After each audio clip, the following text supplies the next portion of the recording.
Alors que la Polynésie a franchi la barre des 1000 cas hier, les autorités du pays ont annoncé ce matin le prolongement des mesures déjà mises en place et l'extension du port du masque à d'autres zones. Le gouvernement souhaite également former plus de guides sanitaires à travers des contrats d'aide à l'emploi. Les précisions de Laure Philibert et d'Esther Parot-Cordet. Décéder du Covid n'est pas une fatalité. En l'absence de vaccins, en l'absence de médicaments, les gestes barrières sont le seul et l'unique remède au virus. Les gestes barrières doivent être appliqués avec encore plus de rigueur. C'est le message des autorités lors du point presse de ce matin à la présidence.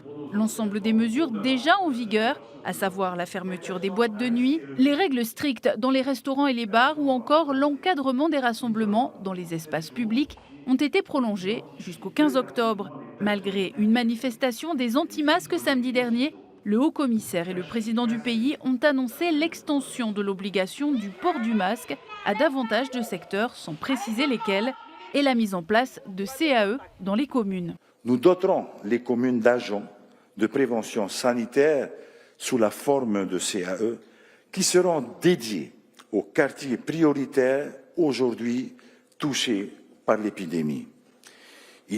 Ces agents auront pour mission de rappeler sans cesse que les gestes barrières doivent faire partie aujourd'hui de nos habitudes de vie. Le Fénois a franchi la barre du millier de cas hier. Pourtant, nous restons en stade 3.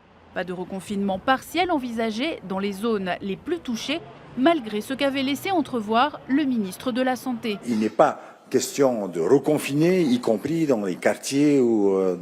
Non, je crois que aujourd'hui, ce n'est pas à l'ordre du jour du tout. Aujourd'hui, ce qui pose le plus problème, ce sont les pratiques qui ont lieu dans la sphère privée. Il ne faut pas se le cacher. Plusieurs foyers de contamination se sont développés ces dernières semaines à ces occasions. Et dans ce genre d'événement, on se sent protégé parce que nous sommes avec nos proches. Eh bien non, c'est un faux sentiment de sécurité. N'oublions pas que sans symptômes apparents, nous pouvons être porteurs et transmetteurs de la maladie. Quant à la politique de test, pas de changement de stratégie. Elle reste pour l'heure la même que celle que nous connaissons déjà.